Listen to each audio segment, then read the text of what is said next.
The sharp crack of a rifle shot echoed through the mountain pass, and Priscilla Norton threw herself behind a boulder, her heart hammering so hard she thought it might burst through her chest. She had been traveling for 3 weeks now, running from a marriage arrangement her father had sold her into back in Boston, and apparently her bad luck had not yet run its course.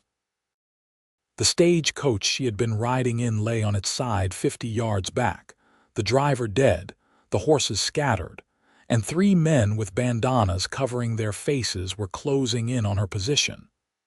"Come on out, miss," one of them called, his voice mocking. "We just want whatever you got in that fancy bag of yours." Priscilla clutched her small leather satchel closer to her chest. Everything she owned in this world was in that bag. The little bit of money she had managed to take from her own savings, the locket her mother had given her before dying of consumption, and the deed to a small piece of property her maternal grandfather had left her near a town called Holbrook in the Arizona Territory. It was not much, but it was hers, and she would be damned if she would hand it over to these men without a fight. Another shot rang out, and rock chips sprayed near her head. Priscilla squeezed her eyes shut and tried to think. She had a small pistol in her bag, but she had never fired it, had no idea if she could even hit anything if she tried. Her hands were shaking so badly she could barely breathe, let alone aim. Then she heard something that made her blood run cold. A fourth voice, this one deeper, coming from somewhere above her on the rocks. "You boys picked the wrong pass to rob someone in." The 3 bandits spun around, their guns swinging upward. Priscilla risked a glance around the boulder and saw a man standing on an outcropping of rock about 20 feet up. He was massive, well over 6 feet tall, with shoulders so broad they blocked out the sun behind him. His hair was dark brown and hung past his shoulders, wild and untamed. He wore buckskin pants and a simple cotton shirt that strained against the muscles of his chest and arms. In his hands, he held a rifle that looked almost small against his frame. "This does not concern you, friend," one of the bandits said, trying to sound brave but failing. "Move along." "Cannot do that," the big man said, his voice calm as a still lake. "That woman you are terrorizing happens to be in my territory now, which makes it my concern." "Your territory?" The bandit laughed nervously. "Who the hell do you think you are? Name is Marcus Ashford. Some folks around these parts call me the Mountain Man of the Mogollon Rim. And you are going to put down those guns, mount up, and ride out of here before I put you down myself." Priscilla watched in amazement as the 3 bandits actually seemed to consider it. Then one of them, apparently stupider or braver than the others, raised his gun and fired. Marcus Ashford moved faster than any man that size had a right to. He dropped behind the rocks, and then Priscilla heard the sound of boots on stone, moving with impossible speed and grace. There was a shout, the sound of a fist hitting flesh, and then a body came tumbling down from the rocks to land in a heap near the overturned stagecoach. The other 2 bandits fired wildly up at the rocks, but Marcus was already somewhere else. He appeared behind them like a ghost, his rifle barrel connecting with the back of one man's head with a sickening thud. The 3rd bandit spun around, trying to bring his gun to bear, but Marcus caught his wrist and twisted. The crack of breaking bone made Priscilla wince, and the bandit screamed, dropping his weapon. "Run," Marcus said quietly, his voice somehow more terrifying for its calmness, "before I change my mind about letting you live." The 2 conscious bandits did not need to be told twice. They grabbed their unconscious friend and scrambled for their horses, disappearing down the pass in a cloud of dust and terror. Marcus stood there for a moment, watching them go, then turned his attention to Priscilla. As he approached, she got her first good look at him. His face was weathered and tanned from years in the sun, with a strong jaw covered in several days' worth of beard. His eyes were a startling shade of gray-blue, like storm clouds over water. There was a long scar running from his right temple down to his cheekbone, but somehow it did not detract from his appearance. If anything, it made him look more formidable. "You hurt?" he asked, extending a hand to help her up. Priscilla hesitated, then took his hand. His palm was rough with calluses, and when he pulled her to her feet, it was with such ease that she might as well have weighed nothing at all. "No, I am fine. Thank you. You saved my life." Marcus shrugged, already moving to check on the stagecoach driver. He knelt beside the man, felt for a pulse, then shook his head. Samuel was a good man, did not deserve to go out like this. He stood and looked at Priscilla. "Where were you headed?" "Holbrook," she said, her voice trembling now that the danger had passed. I have property there. Left to me by my grandfather." Marcus studied her for a long moment, his expression unreadable. "That is 2 days' ride from here, and you do not have a horse or a stagecoach anymore. You know how to ride." "Yes," Priscilla said, though in truth she had only ridden a handful of times, all of them on her father's tame mare back in Boston. "I can ride." Something in Marcus's expression suggested he did not quite believe her, but he did not challenge it. "I will catch one of the stagecoach horses." "You will ride with me to my cabin. It is only a few hours from here. You can rest there tonight, and tomorrow I will take you to Holbrook." "I could not possibly impose," Priscilla started to say, but Marcus was already walking away to catch one of the horses. "Not an imposition," he called back. "These mountains are not safe for a woman alone, especially not after dark. Those 3 will not come back, but there are worse things than bandits up here." Priscilla wanted to argue, wanted to insist she could take care of herself, but the truth was she had no idea what she was doing. She had never been west of Pennsylvania before last month, had never slept anywhere rougher than a boarding house, had never even seen a man killed until today. She was out of her depth and sinking fast. By the time Marcus returned with a gray mare, Priscilla had collected her bag and was standing by the road, trying not to look at the dead driver. Marcus helped her onto the horse with the same effortless strength he had shown, pulling her to her feet, then swung up behind her. Priscilla stiffened, suddenly very aware of how close he was, how his arms came around her to hold the reins, how solid and warm his chest felt against her back. "Just relax," he said, his voice close to her ear. "Lady will not throw you, and I will not let you fall." They rode in silence for a while, climbing higher into the mountains. The landscape was like nothing Priscilla had ever seen. Towering ponderosa pines stretched up toward a sky so blue it hurt to look at. Red rock formations jutted out from the greenery like the bones of some ancient giant. The air was thinner up here, and cleaner, and Priscilla found herself breathing deeply despite her nervousness. "What brings a Boston lady all the way out to the Arizona territory?" Marcus asked eventually, his tone conversational but not prying. Priscilla stiffened. "How did you know I was from Boston? Your accent. Plus the way you dress. Plus the fact that you said you had property in Holbrook left to you by your grandfather, which means you did not buy it yourself, which means you are not a settler or a prospector. Probably means you are running from something back east." Priscilla was silent for a moment, debating how much to tell this stranger. But he had saved her life, and something about his steady, calm presence made her want to talk. "My father arranged a marriage for me, to a man named Richard Sutton. He is 45 years old, wealthy and known for not being kind to his previous wives. He has been married 3 times, and all 3 wives died under mysterious circumstances. But he offered my father a business opportunity, and my father decided I was a fair trade." She felt Marcus tense behind her. "Your father sold you?" "Yes." The word came out bitter. "So I took what money I had and ran. My grandfather's property is not much, just a small house and a few acres, but it is mine. I thought I could make a life there, start over." "That took courage," Marcus said quietly. "Running like that. Not many women would have the guts to do it."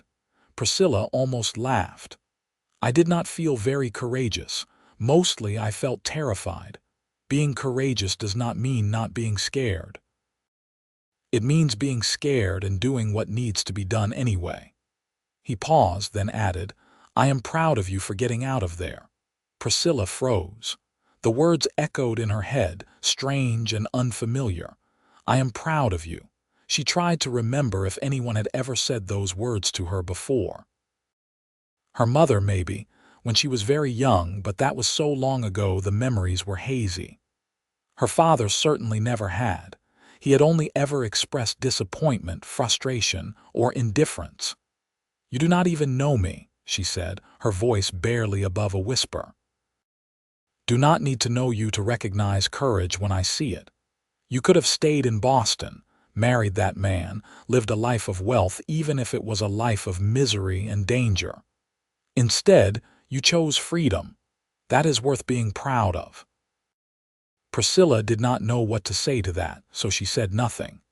They continued riding, and she found herself thinking about those words over and over. "I am proud of you." They should not have mattered so much, coming from a stranger, but somehow they did. The sun was beginning to set when they arrived at Marcus's cabin. It was larger than Priscilla had expected, built from solid logs and stone, nestled in a clearing surrounded by pines. There was a small barn off to one side, and a creek running nearby, the water so clear she could see the stones on the bottom. Marcus helped her down from the horse, then led Lady to the barn to unsaddle her. Priscilla stood in front of the cabin, uncertain what to do with herself. Everything felt surreal. Just this morning she had been on a stagecoach, thinking about what her new life in Holbrook might look like. Now the driver was dead, she had nearly been robbed or worse, and she was standing in front of a mountain man's cabin as the Arizona sunset painted the sky in shades of orange and gold. "Come inside," Marcus called, emerging from the barn. "I will get a fire going and make us some supper." The inside of the cabin was simple but well maintained.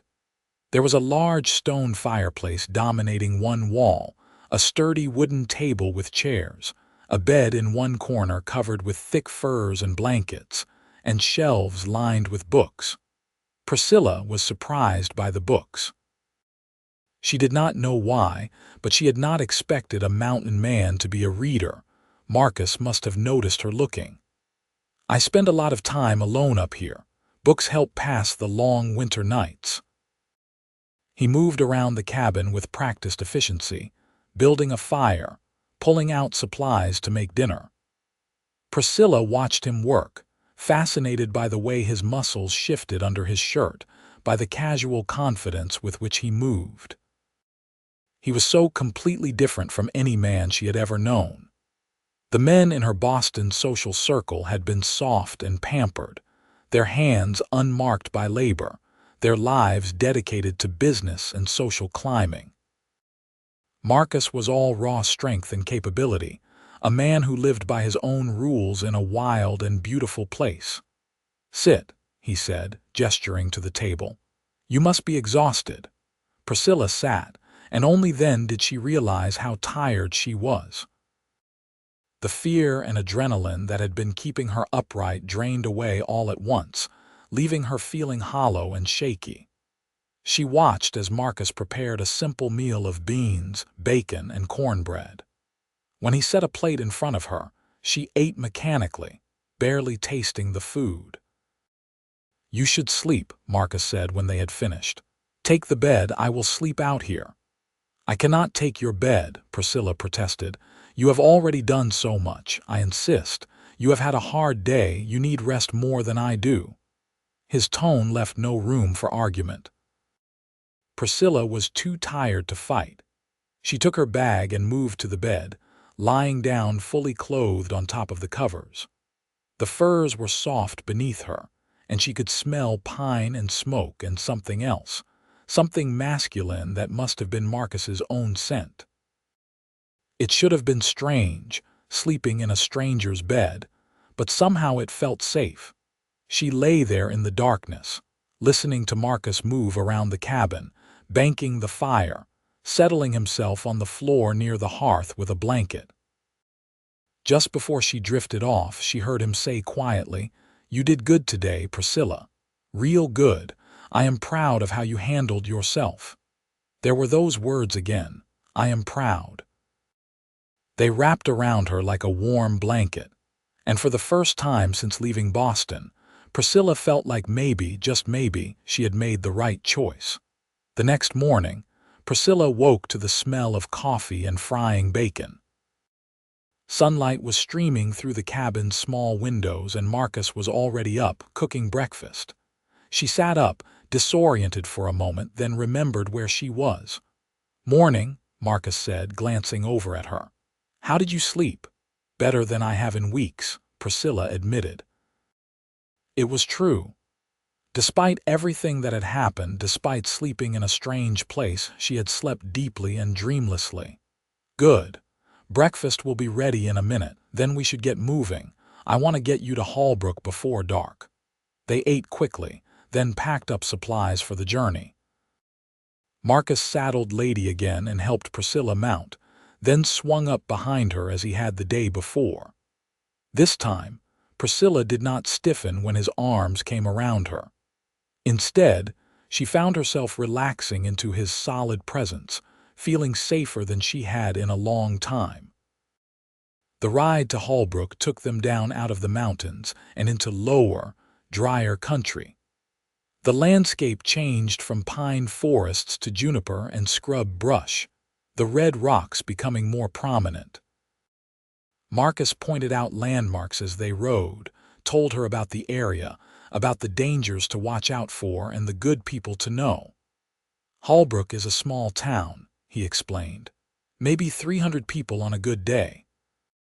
It is rough, like most frontier towns, but Sheriff Dawson keeps the peace pretty well. There is a general store, a saloon, a church, and a handful of other businesses. Your grandfather's property is on the eastern edge of town. I have seen it a few times. It is a decent little house, needs some work, but the bones are sound." "You know my grandfather's property?" Priscilla asked, surprised. "I know most of the properties around here. I hunt and trap all through these territories. Your grandfather, Samuel Norton, was a good man.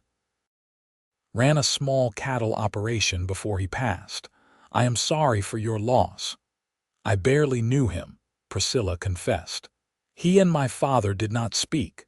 Some disagreement from years ago that no one would explain to me, but he must have thought of me sometimes to leave me his property." "He thought of you a lot," Marcus said. "I met him a few times, traded with him. He talked about his granddaughter back east, wished he could have known you better. I think he would be proud that you came all this way, that you are brave enough to make a new start. Proud." There was that word again. Marcus said it so casually, like it was the most natural thing in the world to be proud of someone, to tell them so. Priscilla felt something warm unfurling in her chest, something she was afraid to examine too closely. They reached Holbrook in the late afternoon. The town was exactly as Marcus had described it, a collection of wooden buildings lining a dusty main street. People stopped what they were doing to watch as Marcus rode through town with Priscilla, and she felt their stares like physical things. She must look a sight, she realized. Her Boston dress dusty and torn, her hair wild from 2 days of riding, seated in front of a mountain man who looked like something out of a dime novel. Marcus rode straight through town to a small house on the eastern edge. It was simple, built of wood that had weathered to gray, with a small porch and a stone chimney. Behind it were a few acres of scrubland and a small barn that had seen better days. "This is it," Marcus said, helping Priscilla down from the horse. "Your new home." Priscilla stood staring at the house, feeling overwhelmed. It was so small, so rough compared to what she had known in Boston. But it was hers. No one could take it from her. No one could sell her out of it. It represented freedom, possibility, a new beginning. "It is perfect," she said, and meant it. Marcus smiled, the expression transforming his stern face. "I am proud of you for seeing it that way. A lot of people from back east would look at this place and see only what it lacks. You are looking at what it could be. That is a good quality." He helped her inspect the house. The inside was dusty and full of cobwebs, but Marcus had been right about the bones being sound. The roof did not leak, the windows were intact, the fireplace was functional. There was basic furniture, a bed frame, a table, chairs. It would need a lot of work, but it was livable. "I will help you get settled," Marcus said. "Chop some wood, make sure everything is secure before I head back up the mountain." "You are leaving." Priscilla felt a stab of panic at the thought. Marcus had only been in her life for a day, but he had become a fixed point, something solid to hold onto in a world that had turned upside down. "I cannot stay in town," Marcus said gently. "I am a mountain man, Priscilla. I do not do well with crowds and civilization. But I will come back and check on you, make sure you are settling in all right." "When?" The word came out more desperate than she intended. "A few days. Maybe a week. I need to check my trap lines, bring in some pelts to trade, but I will come back, I promise." Priscilla nodded, not trusting herself to speak. Marcus spent the next hour chopping wood, repairing a broken shutter, checking the barn. Priscilla watched him work, memorizing the way he moved, the strength in his arms, the concentration on his face. She did not want him to go, but she could not ask him to stay. He had already done so much for her. When he finally prepared to leave, they stood on the porch together, the sun setting behind the distant mountains. Marcus looked down at her, and something passed between them, something Priscilla could not name but could feel all the way to her bones. "You are going to do well here," he said. "You are stronger than you think. I am proud of how you are handling all of this." "Please stop saying that," Priscilla said, and was horrified to hear her voice crack. "Please stop saying you are proud of me," Marcus frowned. "Why, it is true." "Because I do not know how to hear it," she whispered. "No one has ever said they were proud of me before. I do not know what to do with it." Understanding dawned in Marcus's eyes. He reached out and gently tucked a strand of hair behind her ear, the gesture so tender it made Priscilla want to cry. "Then I will keep saying it until you learn, until you believe it, because you should hear it, Priscilla.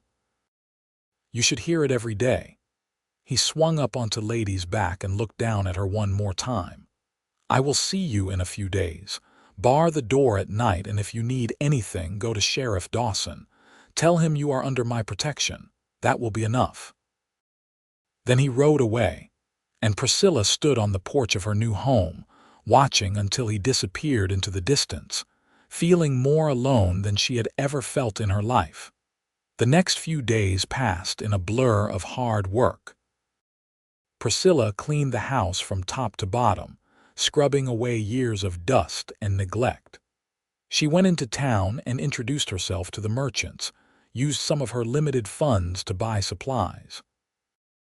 The townspeople were wary of her at first, this strange Boston woman who had appeared out of nowhere, but when she mentioned Marcus Ashford, their attitudes changed. Apparently, Marcus was well respected in these parts, and being under his protection meant something. The general store owner, a kind woman named Mrs. Cooper, took Priscilla under her wing. She explained how things worked in Hallbrook, who to trust and who to avoid, how to manage on a limited budget. She also seemed intensely curious about Priscilla's relationship with Marcus.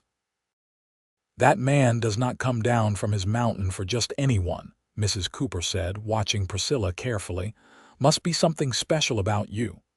"He saved my life," Priscilla said simply. "He is just being kind." Mrs. Cooper laughed. Marcus Ashford is a lot of things, but he does not do anything out of simple kindness. If he brought you all the way to Holbrook himself, if he claimed you are under his protection, that means something. Priscilla did not know what to say to that, so she changed the subject. But Mrs. Cooper's words stayed with her, turning over and over in her mind. 6 days after Marcus had left, Priscilla was working in her small garden plot, trying to clear away the weeds so she could plant some vegetables, when she heard hoofbeats approaching. She looked up, shading her eyes against the sun, and felt her heart leap when she saw Marcus riding toward her on Lady. He looked exactly as he had when he left, buckskin pants and simple shirt, long hair tied back, that same air of capability and strength. But something in his expression was different. He looked worried. "Priscilla," he said, swinging down from the horse, "we need to talk." Fear gripped her. "What is wrong? Did something happen?" "Nothing happened yet," Marcus said, "but I heard some news in town. A man came through yesterday asking about you, described you perfectly, said he was looking for his fiancée who ran away from Boston." The blood drained from Priscilla's face. "Richard Sutton. He found me." Marcus's jaw tightened. "He is not in Holbrook now. Apparently he moved on to the next town over, still searching. But he will be back. Men like that do not give up easily." Priscilla sank down onto the porch steps, her legs suddenly unable to hold her. "I should have known. I should have known my father would tell him where I went." The property deed was filed with the family lawyer. It would have been easy enough to find. Marcus knelt in front of her, taking her hands in his. "Listen to me. You are not going back to Boston. You are not marrying that man. I will not let that happen." "You cannot stop him," Priscilla said, feeling tears prick her eyes. "He has money, influence. He can hire lawyers, hire men to take me back, and I am just a woman. I have no rights here. If my father signed a contract, if he accepted money—" "I do not care about contracts or money or your father's agreements," Marcus said fiercely. "You are a human being, not property. And if Richard Sutton tries to take you, he will have to go through me first." Priscilla looked into his eyes and saw the absolute certainty there, the steel beneath the gentleness. "Why?" she whispered. "Why would you risk yourself for me? You barely know me." Marcus was quiet for a long moment. When he spoke, his voice was rough with emotion. "Because I have not been able to stop thinking about you since I found you on that mountain pass. Because you are the bravest, strongest woman I have ever met, and you do not even see it. Because when I am up on my mountain alone, all I think about is getting back down here to you. Because I am proud of you, Priscilla, proud of everything you are and everything you are becoming, and I need you to know that. I need you to believe it." Priscilla felt the tears spill over, running down her cheeks. "I am starting to," she admitted. "When you say it, I am starting to believe I might actually be worth something." "You are worth everything," Marcus said, reaching up to wipe away her tears with his thumbs. "And I am going to make sure you know that, every single day." He pulled her into his arms, and Priscilla went willingly, pressing her face against his broad chest. She could hear his heart beating, strong and steady, and she felt something inside her settle, like a piece clicking into place. "What do we do?" she asked, her voice muffled against his shirt. "We wait," Marcus said. "When Sutton comes back, and he will come back, we will be ready. In the meantime, I am not leaving you alone. I will stay here, sleep in the barn, keep watch. Nothing is going to happen to you, I promise." Priscilla pulled back to look up at him. "You would do that? Give up your solitude, your mountain, to protect me?" "In a heartbeat," Marcus said simply. Over the next week, they fell into a comfortable routine. Marcus slept in the barn as promised, but during the days they worked together. He repaired the barn, fixed the fences, helped Priscilla plant her garden. She cooked meals for both of them, mended his clothes, cleaned his guns. They talked for hours, sharing stories of their lives. Priscilla told him about her childhood in Boston, about her mother's death, about the suffocating expectations of high society. Marcus told her about growing up in the mountains of Colorado, about learning to hunt and track from his father, about choosing solitude over the complications of civilization after his parents died. And through it all, Marcus kept saying those words. When Priscilla successfully started a fire on her own, he said he was proud of her. When she cooked a good meal with limited supplies, he was proud. When she stood up to a rude merchant in town who tried to cheat her, he was proud. Each time he said it, something inside Priscilla grew stronger, more certain. She was starting to believe him, starting to believe in herself. 2 weeks after Marcus had come to stay, Richard Sutton finally arrived in Holbrook. Priscilla was at the general store when Mrs. Cooper grabbed her arm urgently. "That man who was looking for you is back. He is talking to the sheriff right now." Priscilla's heart began to race. "I need to get home. I need to find Marcus." She ran out of the store and down the street, not caring who saw or what they thought. She reached her house to find Marcus already standing on the porch, his rifle in his hands, his expression grim. "He is coming," Marcus said. "I saw him ride into town. Figured he would head here once he talked to the sheriff." "What did Sheriff Dawson tell him?" Priscilla asked breathlessly. "The truth. That you are here, that you are living on your own property, that you are under my protection. Dawson is a good man. He will not force you to go with Sutton unless Sutton has legal papers, and even then, Dawson will drag his feet as long as possible." They did not have to wait long. Within half an hour, 2 men rode up to the house. One was Sheriff Dawson, a grizzled man in his 50s with kind eyes and a no-nonsense demeanor. The other was Richard Sutton. Priscilla had only met Sutton once, at the dinner where her father had announced the engagement. He looked exactly as she remembered. Well-dressed in an expensive suit that looked absurd in the Arizona heat, soft-featured but with cruel eyes, hair graying at the temples. When he saw her, his face twisted into something that might have been a smile but looked more like a predator baring its teeth. "Priscilla," he said, dismounting from his horse. "Thank goodness I found you. Your father has been beside himself with worry." "I am sure he has," Priscilla said, her voice steadier than she felt. Marcus stood beside her, a silent but imposing presence. "Worried about losing your money." Sutton's smile faded.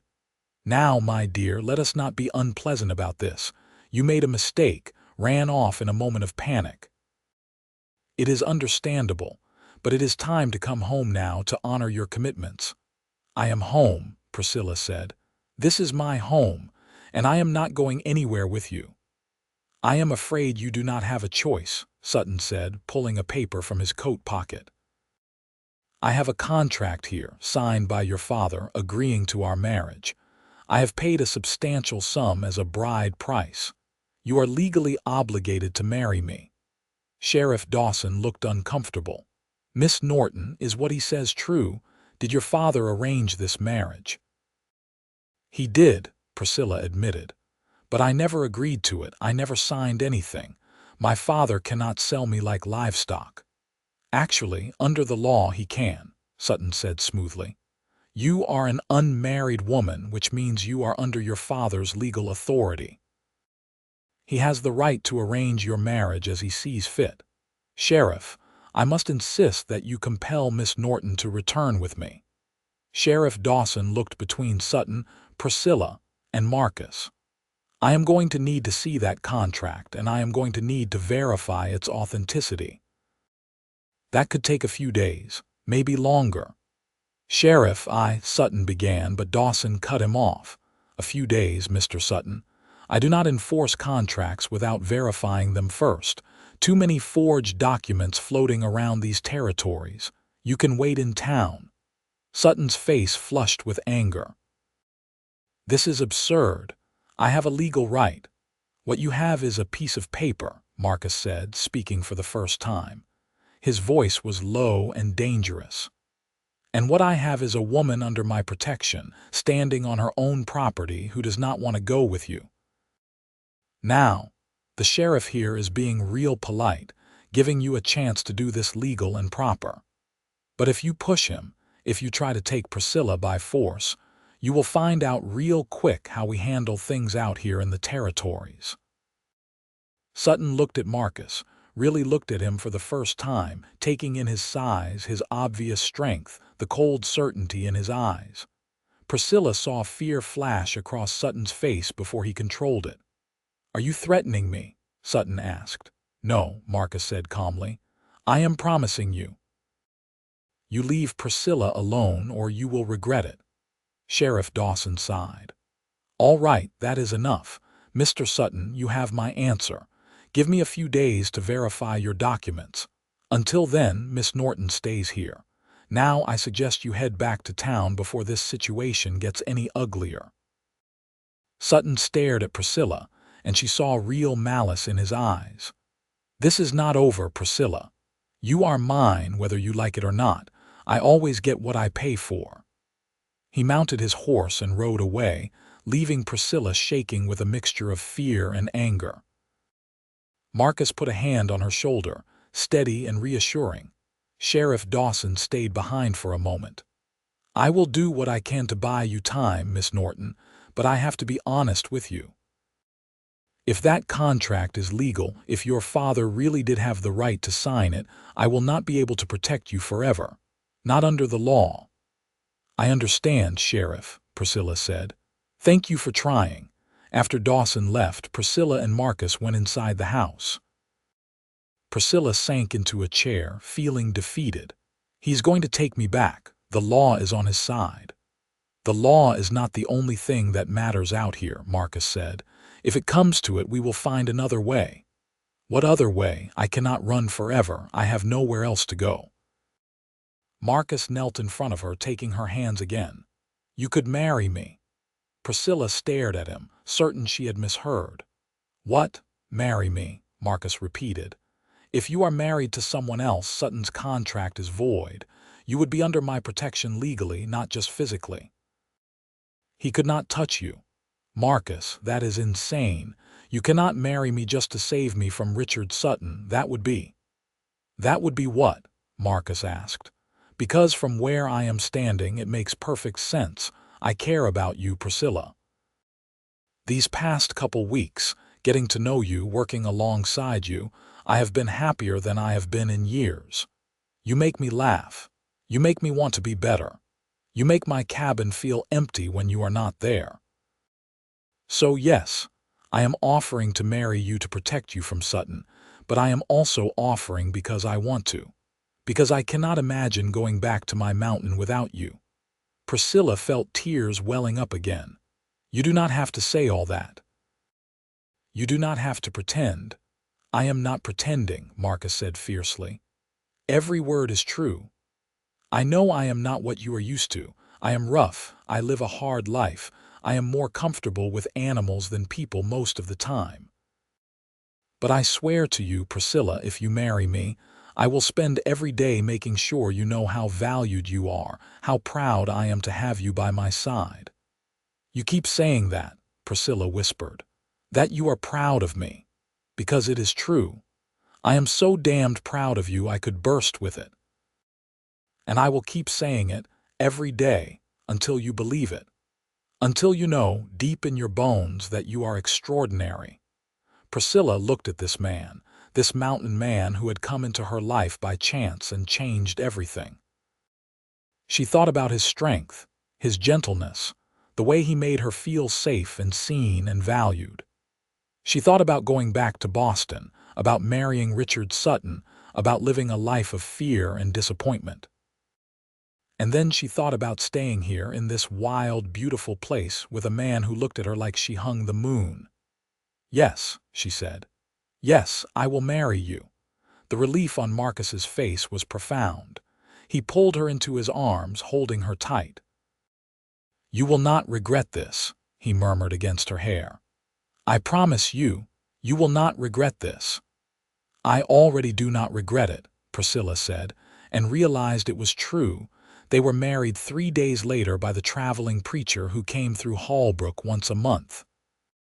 It was a simple ceremony, held at the small church in town with Mrs. Cooper and Sheriff Dawson as witnesses. Priscilla wore her best dress, cleaned and mended as well as she could manage. Marcus had trimmed his hair and beard and wore clean clothes, though he had refused to wear a suit. When the preacher asked if Marcus took Priscilla to be his wife, Marcus said, "I do," with such certainty, such conviction, that Priscilla felt it all the way through her. When it was her turn, she said, "I do," and meant it with her whole heart. Richard Sutton heard about the marriage before the ink was dry on the marriage certificate. He showed up at the house that evening in a rage, demanding to speak to Priscilla. Marcus met him on the porch, and this time there was no pretense of civility. "You cannot do this," Sutton seethed. "I have a contract. I paid for her." "You paid for something you will never get," Marcus said coldly. "Priscilla is my wife now, legally in the eyes of God and the law. Your contract is worthless. Go back to Boston and tell her father he should have treated his daughter better." "I will sue you for breach of contract. I will take everything your father has, Priscilla," Sutton called past Marcus, trying to see her through the window. Priscilla appeared in the doorway, standing beside Marcus. "Do what you want of my father. He made his choices. I have made mine. I am married to Marcus Ashford, and I am staying here. You have no claim on me, no rights to me. Go home, Mr. Sutton. There is nothing for you here." Sutton looked like he wanted to argue more, but Sheriff Dawson had accompanied him, making sure things did not get out of hand. "She is right, Sutton. The marriage is legal. Your contract is void. Time for you to move on." They watched Sutton ride away, and this time Priscilla knew he would not be back. She had escaped. She was free. And more than that, she was married to a man who looked at her like she was precious, who told her every day that he was proud of her. That night, in the small house that was now truly their home, Marcus took Priscilla in his arms. "I am proud of you," he said softly, "for standing up to him, for choosing your own life." "I am starting to believe it," Priscilla said, and she was. "When you say it, I am starting to really believe that I am worth being proud of." "You are worth that and so much more," Marcus said, and then he kissed her, and Priscilla felt like she was finally, truly home. The months that followed were the happiest of Priscilla's life. She and Marcus worked together to improve the property, to build a real life. Marcus taught her to ride properly, to shoot, to track game in the wilderness. Priscilla taught Marcus to read the more difficult books he had struggled with, to cook meals beyond basic trail food, to enjoy the small comforts of domestic life. And through it all, Marcus kept his promise. He told her he was proud of her constantly. Proud when she shot her first rabbit for dinner. Proud when she successfully tanned a deer hide. Proud when she started a small business selling vegetables and eggs to people in town. Each time he said it, Priscilla felt herself growing stronger, more confident, more certain of her own worth. By their first Christmas together, Priscilla had fully transformed. The frightened woman who had fled Boston was gone, replaced by someone capable and strong, someone who knew her own value. She still loved hearing Marcus say he was proud of her, but now she believed it. Now she felt it in herself. On Christmas Eve, as they sat by the fire in their cozy home, Marcus pulled Priscilla close and kissed her forehead. "I am so proud of you," he said. "So proud of everything you have become, everything you have built here." "I could not have done it without you," Priscilla said. "You saved me, Marcus, in every way a person can be saved."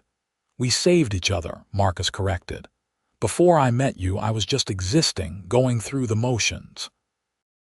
You gave me a reason to really live again. You gave me a home that is more than just a place. You gave me a family." Priscilla smiled, thinking about the secret she had been keeping for the past week. "Speaking of family," she said slowly, "how would you feel about it getting a little bigger?" Marcus pulled back to look at her, his eyes widening. "Are you saying—" "I am with child," Priscilla confirmed. "Due next summer, I think." The joy on Marcus's face was incandescent. He let out a whoop of happiness and picked Priscilla up, spinning her around. "A baby, we are having a baby." "Careful," Priscilla laughed. "Put me down before you drop me." He set her down gently, then knelt in front of her, placing his hands on her still flat stomach. "I am so proud of you," he said, his voice thick with emotion. "So incredibly proud." "We made this baby together," Priscilla pointed out, amused. "I am proud of you anyway," Marcus said stubbornly. "I am always proud of you." Their son was born in late June, a healthy baby boy with his father's dark hair and his mother's green eyes. They named him Samuel, after Priscilla's grandfather. From the moment Marcus held his son, Priscilla could see the transformation in him. He was gentle and patient, talking to Samuel constantly, telling him stories, singing him songs in a surprisingly good baritone. And he told Samuel, just as he had told Priscilla, that he was proud. Proud when Samuel smiled for the first time. Proud when he learned to sit up. Proud when he took his first wobbly steps. Priscilla watched her husband with their son and felt her heart overflow with love. By the time Samuel was 2 years old, the property had become quite prosperous. Priscilla's vegetable garden had expanded into a real farm operation, and Marcus's hunting and trapping brought in steady income. They added onto the house, making it larger and more comfortable. They bought more land, started a small herd of cattle. The town of Holbrook had grown too, and the Ashfords had become respected members of the community. Priscilla served on the church committee and helped start a small school. Marcus served as a deputy to Sheriff Dawson during difficult situations, and his reputation for fairness and strength made him someone people turned to when there was trouble. One evening, when Samuel was tucked into bed and the house was quiet, Priscilla sat with Marcus on their porch, watching the sun set over the Arizona landscape. "Do you ever miss it?" she asked. "Your mountain, the solitude?" Marcus considered the question.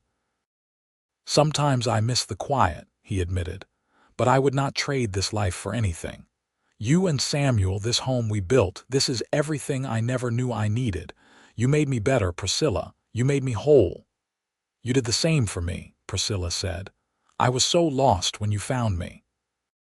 I did not know who I was or what I was worth.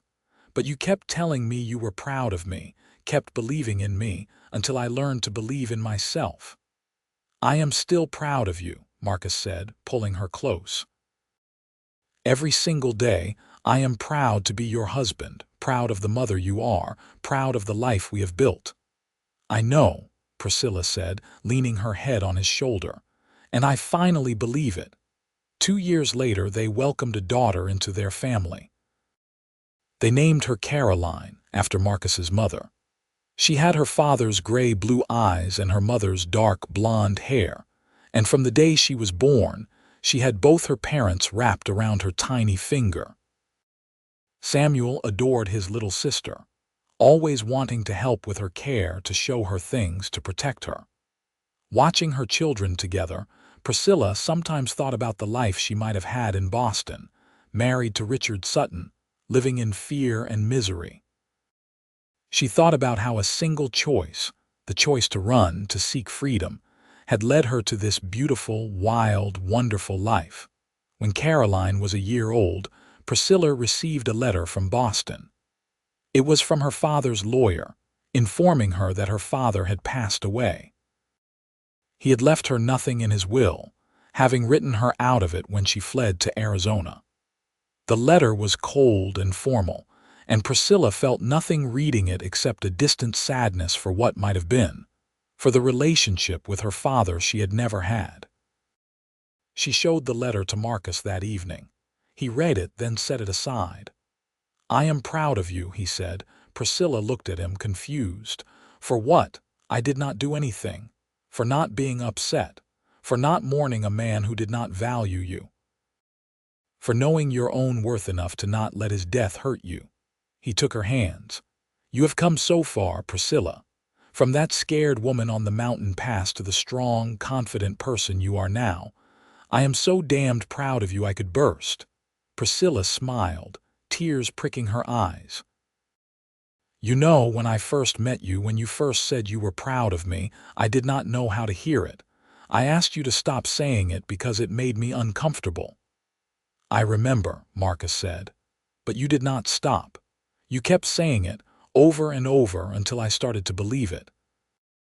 Until I started to understand what it meant to be valued, to be respected, to be loved." She cupped his face in her hands. "You changed my life, Marcus Ashford. You saved me, and then you taught me how to save myself." "We saved each other," Marcus said again, as he always did. "And I will spend the rest of my life being proud of you, being grateful for you, and making sure you never forget how extraordinary you are." As their children grew, Marcus and Priscilla made sure to tell them the same things Marcus had told Priscilla. They praised their accomplishments, encouraged their efforts, and most importantly, they told them constantly that they were proud of them. Samuel and Caroline grew up confident and capable, secure in the knowledge that they were loved and valued. By the time Samuel was 15 and Caroline was 13, the Ashford property had become one of the most successful in the region. Samuel had grown tall and strong like his father, with the same steady demeanor and easy confidence. Caroline was quick-witted and fearless, with her mother's determination and her father's love of the wilderness. One evening, after a long day of work, the family gathered on the porch as they often did. Samuel was telling them about tracking a mountain lion he had spotted in the high country, his eyes bright with excitement. Marcus listened intently, occasionally offering advice or asking questions. When Samuel finished his story, Marcus clapped him on the shoulder. "You did good, son. Tracking a cat that size, keeping your head, knowing when to back off. I am proud of you." Samuel beamed at his father's praise, and Priscilla felt her heart swell. This was how it should be, she thought. Children growing up hearing that they were valued, that they were enough, that their parents were proud of them. This was the family she had always wanted, the life she had never dared to dream of. "Tell us the story again, Mama," Caroline said, snuggling against Priscilla's side. "About how you and Papa met." It was a story Priscilla had told many times, but she never tired of it. She told them about the stagecoach robbery, about Marcus appearing like a guardian angel, about him bringing her to Holbrook and promising to protect her. She told them about Richard Sutton, about the fear and uncertainty, about Marcus offering to marry her. "And Papa told you he was proud of you, even though he had just met you," Samuel said. He had heard this story enough times to know it by heart. "He did," Priscilla confirmed. "And he kept saying it, over and over, until I finally believed it." "Because you are extraordinary," Marcus said, his voice soft. "I knew it from the first moment I saw you, standing behind that boulder with your chin up and your shoulders back, refusing to give in to fear.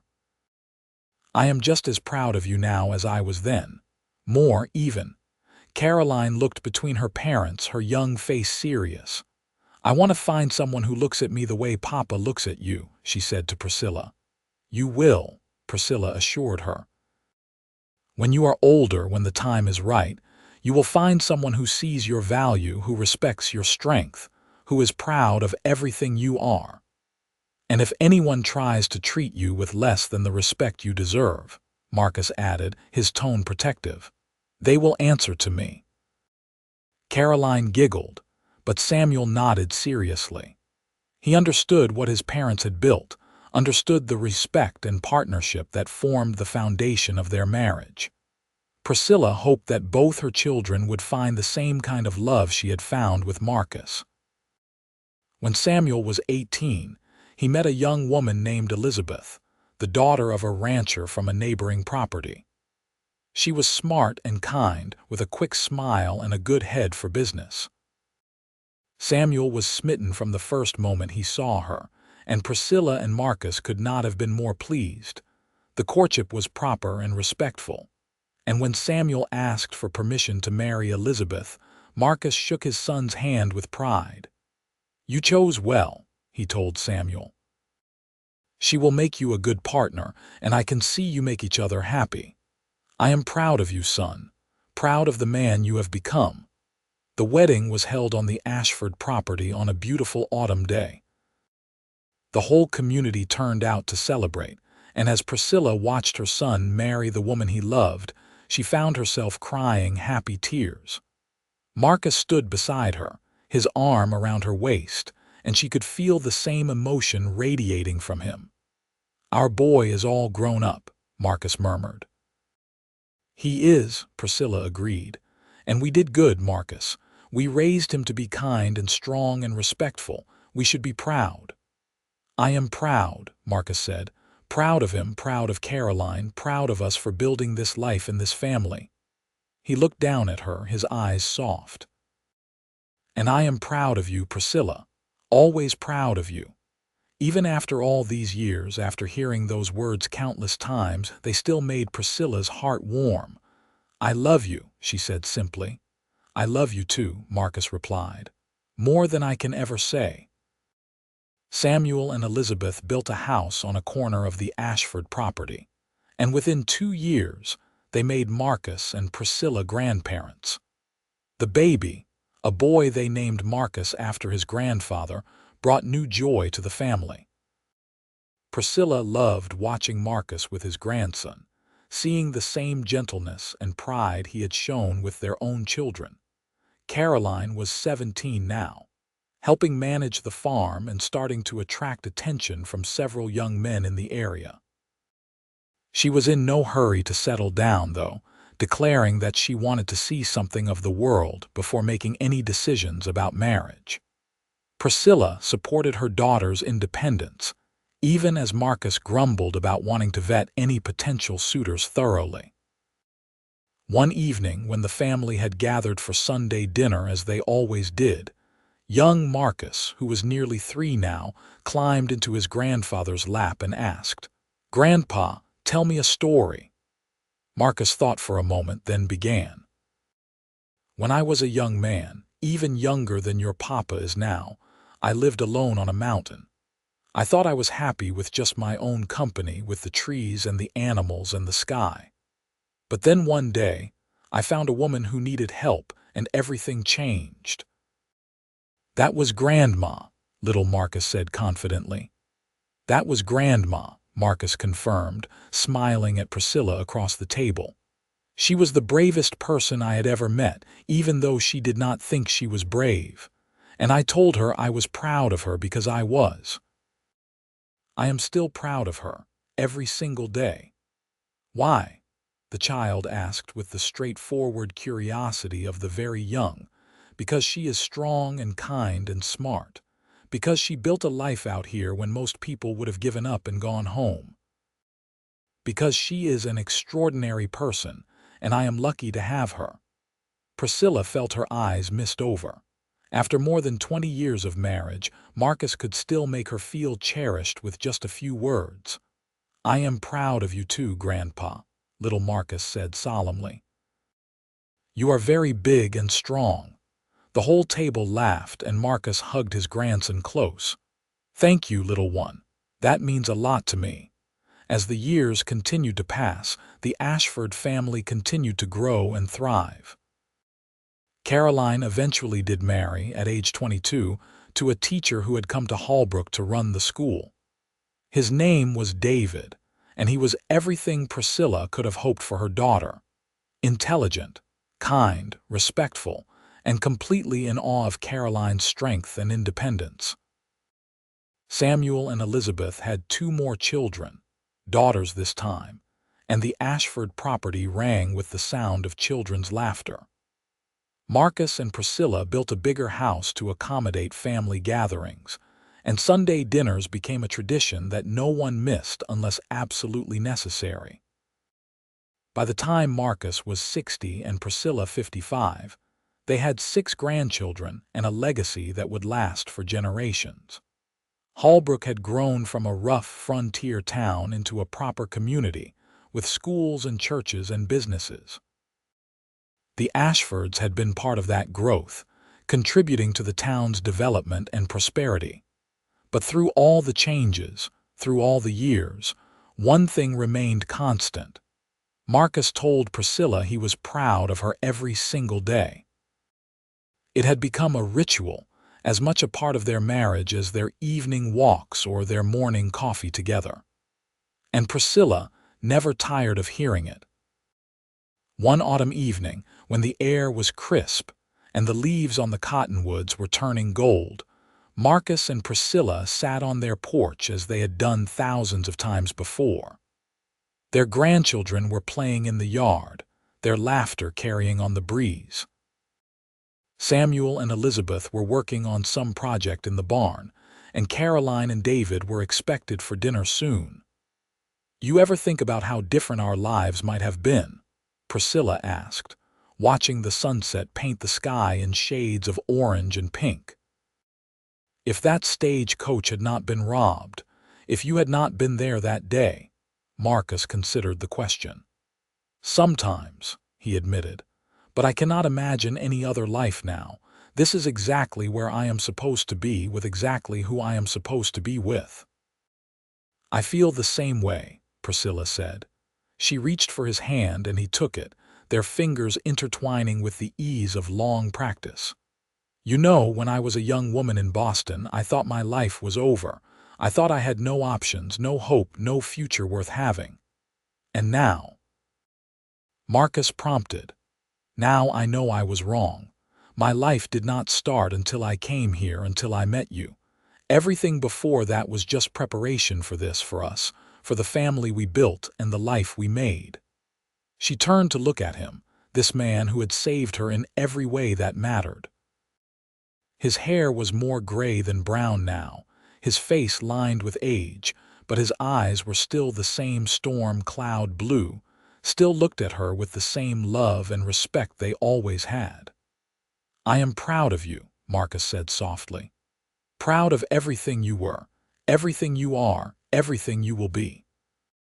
You made me the happiest man alive, Priscilla Ashford." "You saved me," Priscilla said, as she had said many times over the years. "You told me you were proud of me when no one else ever had. You said it so often that I started believing it. And once I believed it, once I understood my own worth, everything else fell into place." "You always had worth," Marcus corrected gently. "I just helped you see it."